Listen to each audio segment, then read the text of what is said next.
John chapter 15, verse 1 to 9. The title of this message po, Do your part, let God do His. Gawin mo yung bahagi mo at gagawin ng Diyos yung bahagi niya. Amen po ba? Amen. May effort na gagawin din tayo. Do your part at hayaan mong gawin ng Diyos yung part niya. May part pala tayong gagawin, tama? Hindi na puro pala sa Diyos. Makikita natin sa John chapter 15 verse 1 to 9, ang mensahe na yan ay patungkol sa relasyon. February na, tama? February na, at kailangan mo maayos natin yung ating mga relasyon sa isa't isa, at sa oras na ito, ang ididil natin, yung relasyon natin sa Panginoon. Paano natin nalaman na relationship po ang tinutukoy dyan? Tingnan nyo ano ang relasyon ng true vine sa vine dresser. Mamaya, alamin natin, may relasyon yung dalawa na yan. So, ngayon yung tatlo na yan, yung tatlong character na yan, makikita natin, meron silang connection sa isa't isa. Then, doon sa connection na yon, may kanya-kanya silang part na kailangan nilang gawin para maging maayos ang kanilang relasyon. Yung true vine natin dyan is si Lord Jesus. Yun naman ang sabi sa John 15. Si Jesus, ang tunay na puno ng ubas, hindi natin yan paghihinalaan. So, ang vine dresser po dyan, God the Father. Ang Diyos ang vine dresser. Sino ang branches? Tayo. So, tingnan nyo yan meron siyang dinesignate natin for the sake lang na maunawaan natin na yung mga bagay na yan ay magkakarelasyon.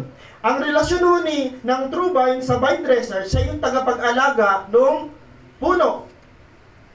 Yung relasyon ng branch, yung relasyon ng true vine sa branch, siya ang alin? Siya ang taga-bigay. Siya yung source. Si Jesus Christ ang nagbibigay ng buhay. Pag binasa nyo yung Bible, pag binasa nyo yung John chapter 15, malalaman mo kung ano yung role ni Jesus Christ doon sa vine, doon sa analogy. Ito ay parable, at malalaman natin na si Jesus Christ pala ang nagbibigay ng buhay sa mga sanga.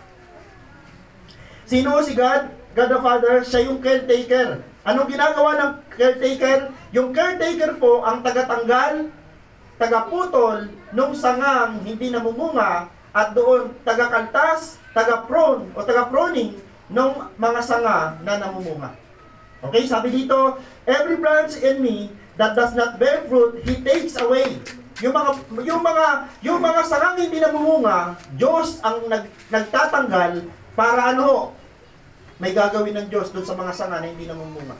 Pangalawa, branch that does not bear fruit, He prunes that it may bear more fruit. So, dalawang ginagawa ng Diyos Ama. Siya yung tagatanggal ng sanga na hindi namumunga at siya yung nagtatanggal sa mga exist na sanga para lumago at mamunga. Itong pruning process ay napakasakit. Pag dumating sa buhay natin, Pastor, bakit kaya Christian naman ako? Bakit naman active naman ako? Pero bakit ako nakakaramdam na parang dinadaan ako ng Panginoon sa apoy ng pagsubok? Kapatid, may gustong ipalabas sa iyo ang Panginoon na brilyante, na diamond, na mas mahal pa sa ginto. Lahat ng gustong gamitin ng Panginoon sa ministry, pinadadaan sa apoy ng pagsubok. Tanong, dumaan ka na ba sa apoy ng pagsubok? Yung namatayan ka, yung nawalan ka, yung mga apoy yan sa buhay, na kailangan, pruning process ang tawag dyan, na kailangan huwag kang pumalag sa Diyos, although masakit siya, papalag ka talaga kasi mainit, pero alam nyo ba dahil doon sa init, marirefine ka at lalabas yung pure na ikaw. Amen po ba? Pastor, may pagsubok ako ngayon sa pamilya namin, ako na lang ang nagtutuloy. Pinadadaan ka ng Diyos sa apoy. Kasi ikaw talaga ang huhubugin ng Diyos, ikaw din ang gagamitin ng Diyos sa pamilya mo. Amen po ba? Kung ikaw yung pinakamatibay, tapos pakiramdam mo ikaw pang sinusubok, huwag mong itanong si Lord na, ba't mo ako sinusubok, Lord? Ako na nga lang natitira sa pamilya namin. Ikaw ang sinusubok kasi papalabasin sa iyo ng Panginoon ang tunay na identity mo. Ikaw ay anak ng Diyos na matapang, ikaw ay anak ng Diyos na matibay, ikaw ay anak ng Diyos na matatag. May isa ditong babae na napakatibay at napakatatag. Pinadaan ba naman siya ng Panginoon sa napakatinding apoy? Tinanggal halos lahat, nawala halos lahat, pero tumatayo siya ngayon, hindi na nakasandig siya sa tao, nakasandig na siya sa Word of God. Gano'ng katibay sa tao kung Word of God ang sandigan, kahit bagyo, hindi yan magigiba. Amen po? So sabi dito, may pruning process, i-allow nyo sa buhay ninyo yung pruning process, dahil darating ang panahon, marirealize mo, hindi ka naman tinatanggal ng Panginoon, tinatanggalan ka lang ng Panginoon. Amen? Kung may asal pa ho tayo na hindi maganda, dadaan ka talaga sa apoy ng pagsubok ng Panginoon para tuluyan kang makaltasan. Amen po? So, i-allow natin. Di ba minsan ang tingin natin sa apoy, puro negative. Bakit hindi natin tingnan yung positive side? Ang apoy nakakapagpakulo. Kung wala kang mineral water dahil sa apoy, yung tubig nare-refine. Tama po ba? So, ang apoy nakakapagpalinis ng tubig. Ano pa? Marami ho.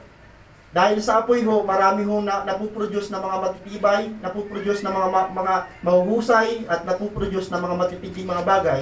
Then, i-allow natin ng Panginoon na dumaan tayo sa pruning process para ho lumabas yung tunay na tayo.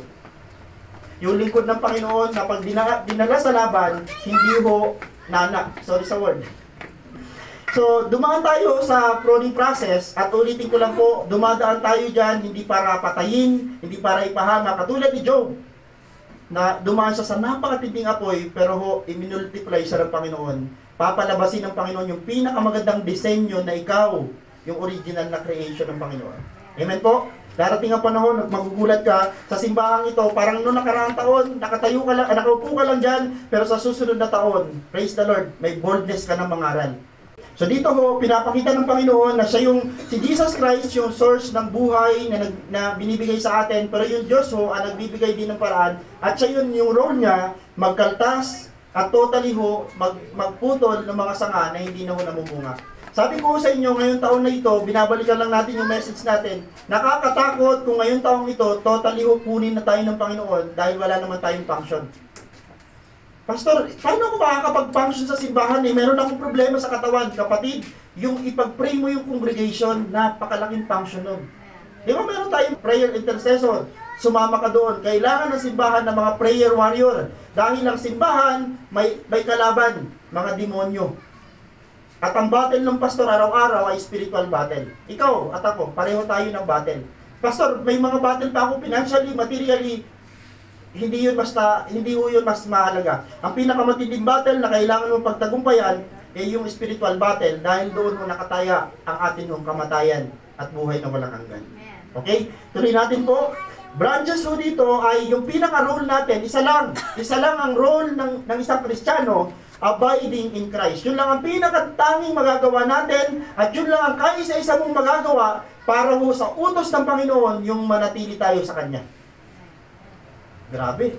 Ang daming role may role si Jesus Christ, napakaganda ng role niya, yung Ama may role siya, pero tayo ho, isa lang ang role natin, manatili sa Diyos natin.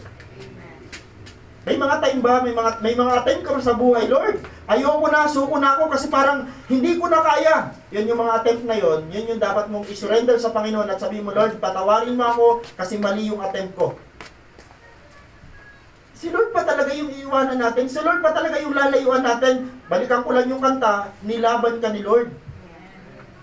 Nilaban ka ni Lord. Ang pangit mo pagka magkarelasyon, tapos isa lang ang lumalaban. Nilaban ka ni Lord. Ginawa ni Lord yung part niya, gawin naman natin yung part natin. Abiding in Christ, yun ang pinaka-the best na magagawa natin para sa Panginoon. Lord, kinuha mo ako, tinanggap mo ako, inaccept mo ako. Then ang pinaka-the best mo magagawa sa panahon ng mga challenges, sa panahon ng mga pruning process, Lord, nakahanda po akong magpaturo. Alaw natin yun. Okay. Jesus command to His disciple. Okay, so dumaan na tayo doon sa mga karakter, dumaan na tayo doon, nakita natin yung relasyon ng true vine, doon sa vine dresser at saka sa branches. Nakita natin na si Jesus Christ, Diyos Ama, at yung mga disipulo niya, yung mga believers, kailangan maayos ang relasyon sa isa't isa. Ginawa ng Panginoong Hesus ang kanyang part, ginawa ng Diyos Ama ang kanyang part. Ang tanong, ginawa ba ng mga disciple yung part nila? Ginawa. Kaya nagkaroon sila ng matibay na relasyon hanggang kamatayan. Yung pinasok nating relasyon sa simbahan, yung pakikipag-isa natin kay Jesus Christ, ay hindi yung relasyon na pang isang taon lang. Hindi yan relasyon na pang isang buwan lang. Nung pinasok mo yung relasyon kay Jesus Christ, nakipag-covenant ka sa Kanya nang walang hanggang tipan. Kaya ho, ang pinaka-keyword, manatili. Di ba may verse sa Bible, although hindi kasama dito, ang sino mang manatiling tapat hanggang wakas, ay siyang maliligtas. Covenant. Matouch lang po ang yung mga bagay na parang ikadudurog ng puso natin. Lord, ayoko na, suko na ako. Balik ka sa word na covenant. Mayroon kayong sumpaan ng Panginoon, mayroon kayong covenant, at ikaw kasi, ang turing sa iyo ng Panginoon ay isang asawa. Sa buhay natin, tandaan niyo po, yung pakikipagrelasyon mo sa simbahan, kailangan hanggang kamatayan. Okay? Lalo kay Jesus Christ, tama? Okay? Jesus command to His disciple, o sa mga believers, so kasama na po tayo dito. Una, abide in me, abide in my word. Tatlo, abide in my love. Sabi ng Panginoon sa mga disipulo niya, kausap niya dito yung mga disipulo niya, manatili kayo sa akin. Sabi ni Jesus Christ, manatili kayo sa akin, manatili sa inyo ang mga salita ko. Then lastly, sabi ng Panginoon, manatili kayo sa pag-ibig ko. Bakit sinabi yun ng Panginoon? Kung inulit ng Panginoon yung salitang abide in me, inulit ng Panginoon ng 3 beses, ibig sabihin marami siyang significant. Marami siyang ibig sabihin at malalim ang mga kahulugan nito na magbibinipisyo, hindi siya. Sino ho? Tayo. Sabi ng Panginoon, abide in me, abide in my words, abide in my love. Lalo po yung word na abide in my words. Kasi si Jesus Christ, hindi natin siya physically makikita, hindi natin siya physically kasama, pero yung salita ng Panginoon, physically andito. Kaya lang, wag lang puro physical. Paano kung nawala ang Bible mo? Dapat yung physical na Biblia ipinapasok sa puso sa pamagitan ng pagkakabisa, pagbabasa, pananalangin. Naalala niyo yung laban ni Jesus Christ dun sa demonyo? Sabi ng demonyo, di ba kaya sabi ko sa inyo, wag natin subukin ang Panginoon dahil si Satan lang ang laging sumusubok sa Diyos. Tama po ba? Hindi dapat tao. Kasi pag tao sinusubok ang Diyos, then wala na tayong pinagkaiba sa Diablo. Na yun ang talagang gumagawa. Siya yung original na ganon. Unang dahilan kung bakit sabi ng Panginoon, abide in me, abide in my words, abide in my love. Unang reason, to bear much fruit. Gusto mong ngayong taong ito mamunga? Gusto mo ngayong taong ito lumago at mas maraming maging bunga? Sabi ng Panginoon, manatili ka sa akin. Amen. Willing po ba kayo manatili sa Panginoon hindi lang ngayong taong ito? Kundi hanggat nabubuhay. Panginoon, hanggat buhay ako, kung paanong nilaban mo ako, ilalaban kita. Araw-araw may labanan. Araw-araw may pagsubok sa buhay natin na papipiliin tayo kung mabuti o masama, kung Diyos o yung kalaban. Araw-araw may pagsubok, may struggle. Pero nasa atin na kung pipiliin natin ang manatili sa Panginoon. Pastor, may struggle ako. Mayroon akong battle sa oras na ito. Kapatid, saan ka mananatili? Doon sa battle mo o doon sa promise ng Diyos sa iyo? Sabi ni Joshua. Kung ayaw nyo sa Diyos na si Yahweh, sabi ni Joshua sa mga taga-Israelita, ako at ang pamilya ko, kay Yahweh kami sasamba. Ano ngayon ang stand mo? Pastor, may kumakala sa amin. Mayroon pastor nagkakaroon ng barrier sa amin. Then ikaw mag-stand. Hindi itong barrier na ito ang magtatanggal sa posisyon ko sa harap ng Diyos ko. Mananatili ako kay Kristo. Amen? To bear much fruit. Yun ang pang pinakasusi. Kung ikaw ngayon taong ito ay mananatili sa simbahan, then sa December makikita mo may bunga ka. Hindi man tawa naging bunga mo, ikaw lumago. Di ba bunga tawag doon? Bunga tawag doon. Okay, pangalawa, to avoid being thrown into the fire and burned.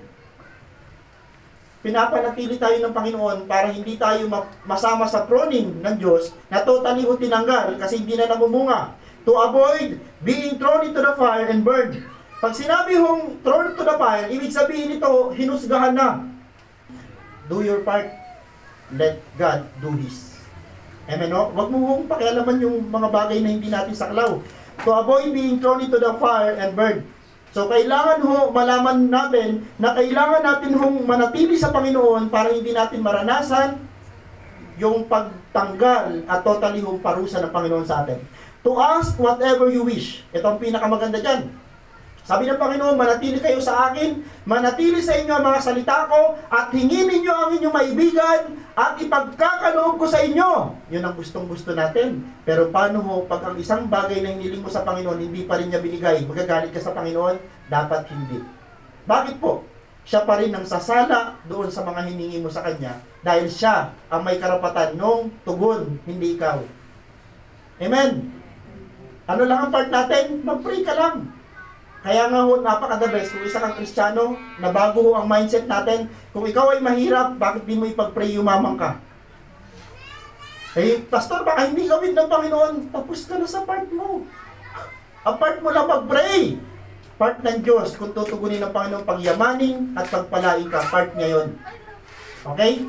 Nagigets po ba natin? Huwag ka manawang mag-pray. Huwag ka manawang mangarap at humiling sa Panginoon ng mga bagay-bagay. Yun ang part mo. Yun ang kakayanan mo. Hayaan mo ang Diyos yung tumugon sa kung ano man yung sasagot niya, part na ng Diyos yun. To ask whatever you wish. To glorify God, yan ang pinakamataas sa lahat ng pinakamataas na dahilan kung bakit kailangan ka manatili sa Panginoon, kailangan ka manatili sa salita ng Diyos, kailangan kang mamunga, ay dahil para mapapurihan sa iyo ang Diyos. Dahil ang sabi ng Biblia, to prove that they are His disciples. Pag wala kang bunga, hindi ka disipulo ni Jesus. Tandaan, walang nagtatagal na relasyon kapag hindi parehong ginagampanan ng isa't isa ang kani-kanilang mga tungkulin. Walang magtatagumpay na relasyon. Name it.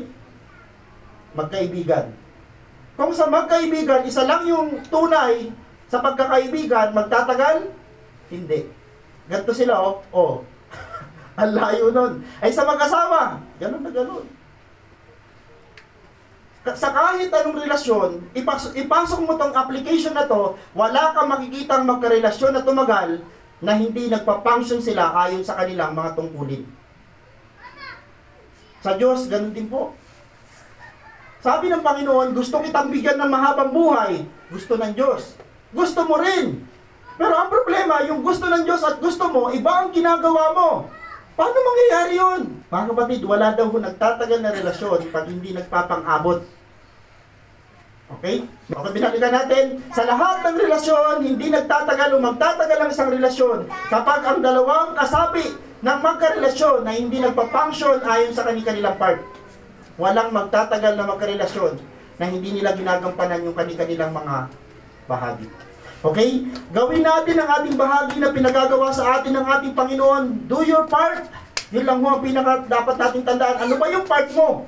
At hayaan natin ang ating Panginoon na gawin naman niya ang bagay na nais niya para sa atin. Sa relasyon natin, pinaka-the best sa relasyon ng kay Jesus. Si Jesus ho, grabe. Complete, perfecto ho ang ginagawa ng Panginoon sa ating buhay. Tayo lang minsan yung mga sobra hong nagkukulang.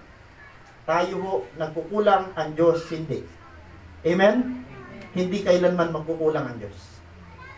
Hindi kailanman magkukulang. Huwag natin bintangan sa Lord, nagkulang ka. Ha? Lagi tayo bilang tao magkukulang. Then finally ho, hamon. Okay? Hamon, ingatan natin ang ating relasyon sa Diyos. Ingatan natin ang ating relasyon sa Diyos. Tigilan na natin gawin ang mga bagay na di naman niya pinagagawa sa atin. Mga kapatid, gusto mong maging maayos ang relasyon mo sa Panginoon? Tigilan mo na yung mga bagay na hindi pinagagawa sa iyo ng Diyos. Tigilan mo na. Pakiusap. Pastor, hindi ko kayang tigilan. Kung hindi mo kayang tigilan yung mga bagay na ginagawa mo pa rin na taliwas sa gusto ng Diyos, itong relasyon nyo na to, magiging ganito. Napakahirap pag ang Diyos na ang hiwalay sa iyo. Dahil kahit sinong tao, mahirap nang pagbalikin sila. Tama? Pero pag ikaw ay mayroong gantong relasyon sa tao, pag ang Diyos ay namagitan sa inyo, napakabilis lang ng paraan para muli kayo mapanumbalik ng Panginoon. Amen. Tigilan na natin gawin ang mga bagay na di naman pinagagawa sa atin ng Diyos. Finally, sabi dito, do your best. Do your best in your part. Bigay mo na yung the best mo. Panginoon, ito yung daladala ko ngayon, Panginoon, parang basket. May dala kang basket, punong-puno ng laman, na prutas, may punong-puno ng laman na regalo sa Diyos. Kapatid, ang pinaka-the best na regalo sa Panginoon ngayong araw na ito ay yung the best na offering. Lord, daladala ko sa oras na ito, hindi pera. Daladala ko sa oras na ito, Panginoon, hindi magandang boses. Daladala ko sa oras na ito, yung aking puso. Lord, sa worship, ito yung aking i-offer, puso. Amen po ba? Pinaka-the best na offering yun. Do your best in your part. Then sabi dito ho, and let God do His. Yan ho natapos yung mensahe natin. Then ito ho, sabi dyan, do your part, let God do His. Sa Diyos po ang pinakamataas na papuri. Para po natin ang Panginoon.